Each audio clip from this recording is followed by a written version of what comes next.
معزز ناظرین گرامی السلام علیکم۔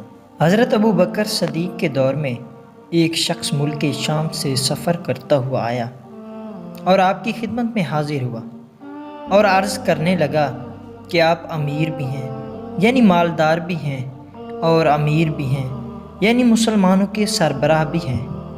عرض کرنے لگا، حضور میرے اوپر قرضہ چڑھ گیا ہے، میری مدد کریں۔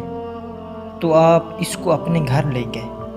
شخص کہتا ہے کہ بہر سے دروازہ بہت خوبصورت تھا، لیکن گھر پر ایک چارپائی بھی نہ تھی۔ کھجور کی چھال کی چٹائیاں بچھی ہوئی تھیں اور وہ بھی پھٹی ہوئی۔ فرماتے ہیں سیدنا صدیق ابو بکر نے مجھے چٹائی پر بٹھا لیا اور مجھے کہنے لگے، یار ایک عجیب بات نہ بتاؤں؟ میں نے کہا بتائیں۔ تو عرض کرنے لگے، 3 دن سے میں نے ایک اناج کا دانہ بھی نہیں کھایا، کھجور پر گزارا کر لیتا ہوں۔ آج کل میرے حالات کچھ ٹھیک نہیں ہیں۔ تو شخص کہنے لگا، حضور اب پھر کیا کروں؟ میں تو بہت دور سے امید لگا کر آیا تھا۔ تو فرمانے لگے، تم عثمان غنی کے پاس جا۔ شخص کہنے لگا، مجھے تو بہت سارے پیسے چاہیے ہیں۔ تو آپ نے فرمایا، تیری سوچ وہاں ختم ہوتی ہے جہاں سے عثمان کی سخاوت شروع ہوتی ہے۔ تو جو سوچتا ہے اتنے ملیں گے۔ تیری سوچ ختم ہوتی ہے وہاں سے عثمان کی سخاوت شروع ہوتی ہے۔ تو جا ان کے پاس۔ شخص کہنے لگا، آپ کا نام لوں کہ مجھے امیر المومنین نے بھیجا ہے۔ تو فرمانے لگے، اس کی ضرورت ہی نہیں پڑے گی، صرف اتنا بتانا کہ میں مقروض ہوں اور رسول صلی اللہ علیہ وآلہ وسلم کا نوکر ہوں۔ وہ شخص کہنے لگا کہ وہ دلیل حوالے مانگیں گے۔ فرمایا، عثمان سخاوت کرتے وقت دلیل یا حوالے نہیں مانگتے۔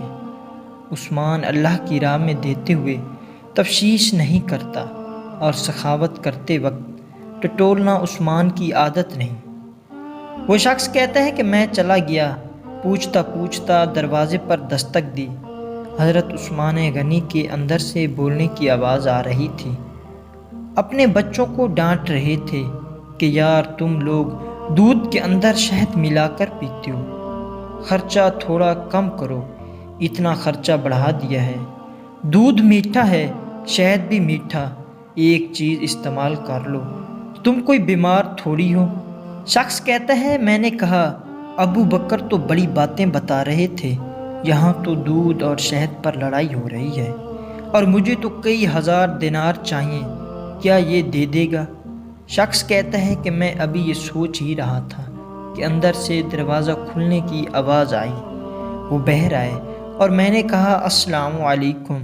انہوں نے سلام کا جواب دیا اور وہ سمجھ گئے کہ میں مسلمان ہوں، اور مخاطب ہو کر کہنے لگے، معاف کرنا، بچوں کو ذرا ایک بات سمجھانی تھی، آنے میں ذرا دیر ہو گئی۔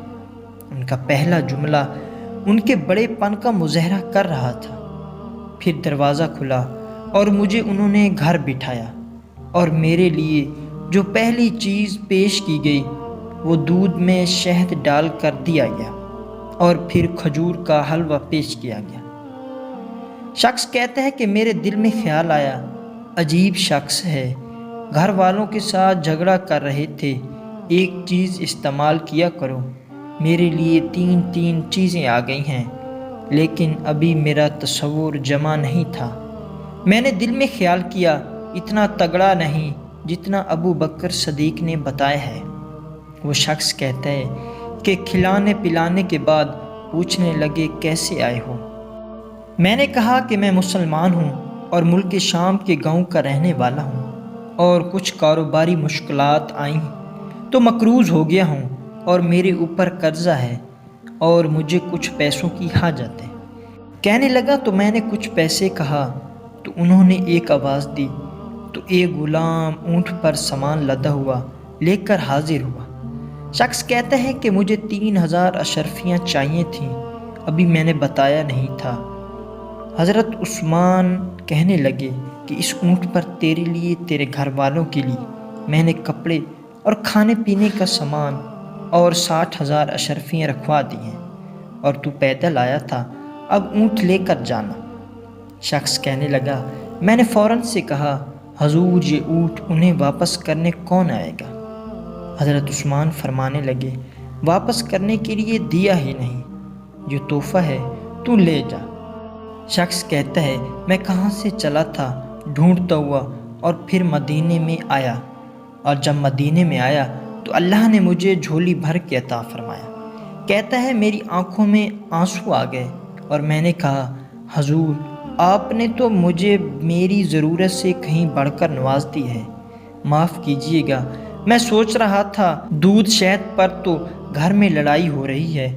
تو حضرت عثمان نے کہا کہ اللہ نے جو پیسے عثمان کو دیے ہیں وہ اس لیے نہیں دیے کہ عثمان کی اولادیں عیش مستی کرتی پھریں، میرے مالک نے مجھے نوازا ہے تاکہ میں محمد عربی کے نوکروں کی نوکری کروں۔ شخص کہتا ہے، میں دروازے تک گیا تو میں نے کہا، شکریہ۔ کہتا ہے، ابھی میں نے بتایا نہیں تھا کہ مجھے ابو بکر صدیق نے بھیجا ہے، کہ آپ فرمانے لگے کہ شکریہ ابو بکر کا ادا کرنا جس نے تجھے یہ راستہ دکھایا ہے۔ شخص کہتا ہے کہ میں نے کہا، حضور آپ کو تو میں نے بتایا ہی نہیں کہ مجھے، تو آپ مسکرا کر فرمانے لگے، چھوڑو آپ کا کام ہو گیا ہے، اس تفصیلات میں نہ پڑو۔ سبحان اللہ، یہ شان ہے خدمت گاروں کی، سرکار کا عالم کیا ہوگا۔